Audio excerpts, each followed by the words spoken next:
మన ఆధ్యాత్మిక ఎదుగుదల కోసం తల్లి శ్రీసభ నేడు మనకిచ్చే సువార్త భాగం మార్కు సువార్త 6వ అధ్యాయము వాక్యములు 7 నుంచి 13 వరకు. ఇక్కడ యేసు ప్రభువు తన శిష్యులను సువార్త బోధించుటకే పంపినట్లు మనం చూస్తున్నాము.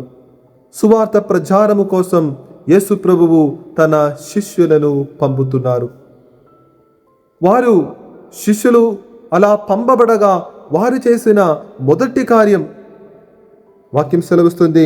12వ వాక్యం, అంతటా ఆయన శిష్యులు పోయి ప్రజలు పశ్చాత్తాపముతో హృదయ పరివర్తనము పొందవలనని బోధించిరి.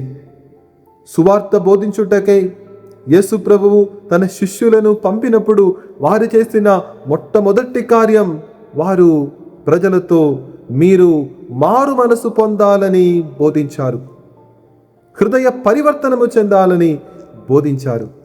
యేసు ప్రభువు కూడా స్వయముగా సువార్త ప్రకటన ప్రారంభములో ఆయన కూడా ఈ మాటలు పలికారు. వాక్యం సెలవిస్తుంది. మార్కు సువార్త 1వ అధ్యాయము 17వ వాక్యం, కాలము సంపూర్ణమైనది, దేవుని రాజ్యము సమీపించినది, హృదయ పరివర్తనము చెంది సువార్తను విశ్వసింపుడు అని దేవుని సువార్తను ప్రకటించును. యేసు ప్రభువు స్వయముగా సువార్త ప్రచారము ప్రారంభించినప్పుడు మారు మనసు పొందాలని ఆదేశించారు. శిష్యులకు ఈ సువార్తను బోధించాలని ఆదేశించారు. ప్రియులారా, ఇలా శిష్యులు ఈ సువార్తను ప్రకటిస్తూ ఉండగా మారు మనసు పొందిన వారి జీవితంలో లేదా హృదయ పరివర్తనము చెందిన వారి జీవితంలో ఏం జరిగింది? వాక్యం సెలవుస్తుంది. 13వ వాక్యములో, వారు అనేక పిశాచములను పారద్రోలిరి, రోగులకు అనేకులకు తైలము అద్ది స్వస్థపరచరి.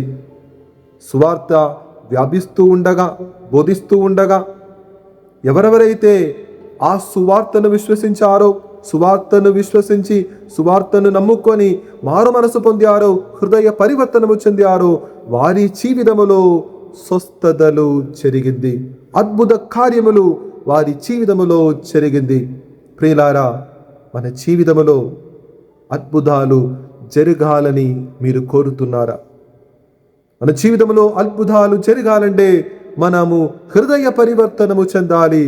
హృదయ పరివర్తనము చెంది మారు మనసు పొంది మన జీవితములో అద్భుతాలు సూచక క్రియలు జరుగుటకు మనం ప్రార్థిద్దాం. దేవుడు మనలందరినీ నిండుగా దీవించునుగాక. ఆమేన్.